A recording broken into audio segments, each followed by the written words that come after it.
Makaraan ng isang linggo ay na-deliver na nga ang ating mga order. Matagal ko rin inintay to dahil almost 1 week silang delayed. Yung akala ko na 2 paleta ay 3 pala.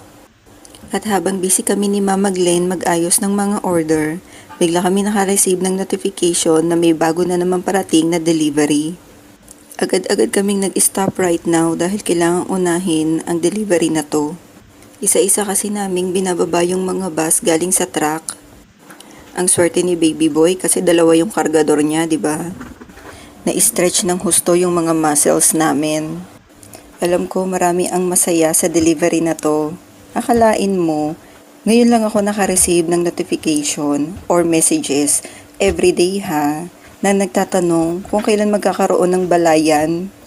Parang 3 weeks din yata kaming nawalan ng stock.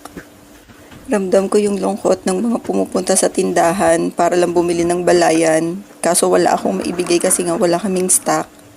Hindi talaga mabubuhay ang Pilipino pag walang bagoong. Akala ko ang essential ng mga Pilipino ay bigas, mali pala, kundi bagoong. Kung nasa outside Madrid ka at bigla kang nag-crave sa bagoong, available yan sa website namin. Visit mo lang ang villareashop.com.